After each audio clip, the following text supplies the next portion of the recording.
নমস্কার বন্ধুরা, আমি অমলেন্দু আর তোমরা দেখছো কোকো মান্না ফুল। আর বেশি দীর্ঘতর না করে আমি মেন ভিডিওর যে কি নিয়ে ভিডিও হতে চলেছে সেটা নিয়ে আমি কথা বলছি।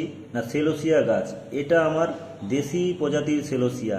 এর ফুল হবে মোরগ বা মুরগির মাথার উপরে যে ফুল হয় ঠিক সেরকম, তাই একে সেলোসিয়াও বলে, আবার মোরগ ফুলও বলে। তবে চলো কিভাবে পরিচর্যা করছি না করছি তোমাদের সঙ্গে শেয়ার করছি। আর প্রথমে আমি এটা ছোট চারা থামপটে বা 80 ml কাপে আমি বসিয়েছিলাম মিক্সড মিডিয়া দিয়ে। তাতে আছে কি 40% মাটি, 40% ঘেস এবং 20% লাল বালি বা স্যান্ড। এই তিনটে উপাদানকে ভালো করে মিশিয়ে ছোট পটে প্রতিস্থাপন করেছিলাম। তাতে আমি নর্মাল শুধু প্লেন জল দিয়েছিলাম আর প্রতিস্থাপনের সময় একটু ফাঙ্গিসাইড গোলা জল দিয়েছিলাম, ব্যাস। তারপরে আমি 10 দিন গাছটাকে সেট করেছিলাম এবং সেমি সেটে রেখেছিলাম। সেমি সেটে রাখছি কারণ ছোট চারা, সূর্যের লাইট প্রচুর, সূর্যের তাপ প্রচুর, গাছের পাতা ঝলসে যাবে, তাই সেমি সেটে রেখেছিলাম। তবে এই গাছ কিন্তু লাইট পছন্দ করে, তবে তীব্র লাইট পছন্দ করে না। আর আমি রাত্রিবেলা করে এই গাছগুলোকে লাইটে ফেলে দিই, কেন না ছোট গাছে না হলে ফুল চলে আসবে।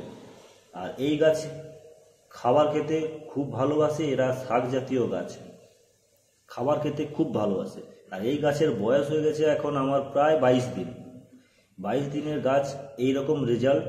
আর তোমরা কে কোথা থেকে দেখছো এবং গাছ কীরকম হয়েছে আমাকে কমেন্টে বলবে।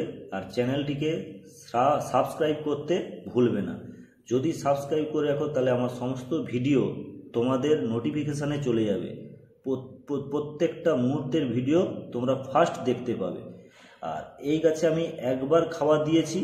কি খাবার দিয়েছি না, তখন ওয়েদার ক্লিয়ার ছিল, আমি পিড়ই জল পচিয়ে গাছের গোড়ায় দিয়েছি। আর উপর থেকে 3-4টে দানা উপর থেকে জাস্ট ফেলে রেখেছিলাম, ব্যাস এই।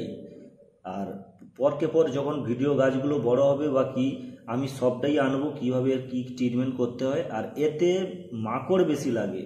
মাকড় মিন্স লাল মাকড়, পাতার নিচে তলার পাতা রসকে খাবে, পাতাকে কুঁকড়িয়ে দেবে। তাই সপ্তাহে একবার করে কাকা, একবার করে কনফিডার, এই দুটো কীটনাশক ঔষধ তোমরা 1 লিটার জলে 1 থেকে 1.5 গ্রাম করে মিশিয়ে গাছে স্প্রে করবে। এই সপ্তাহে যদি কাকা দাও, পরের সপ্তাহে দিবে কনফিডার, সেম রেশিও। এইরকমভাবে ট্রিটমেন্ট চালিয়ে যাবে। আর গাছের বেশি অতিরিক্ত জল দেবে না, জল একটু টান করে রাখবে, আবার মিডিয়া যাতে না একদম শুকিয়ে যায়, তবেই হবে গাছ অভূতপূর্ব হবে। আমি কথা দিচ্ছি তোমাদেরও গাছ খুব ভালো হবে, আমার যেমনটি হয়েছে। আর আমি বলেছিলাম যে এই গাছের 20 থেকে 22 দিন গাছের বয়স, তাতেই এরকম রেজাল্ট। আর মাঝে মধ্যে গোড়াকে একটু খুশিয়ে, যখন ওয়েদার ক্লিয়ার হয়ে যাবে পরের মাস থেকে আশা করি আর বর্ষা বিদায় নেবে, শীতের আগমন হবে, সেই সময় একটু উপর থেকে শিংকুচি, হাড় গুঁড়ো এবং সর্ষের খোল ভেজানো জল উপর থেকে দিবে।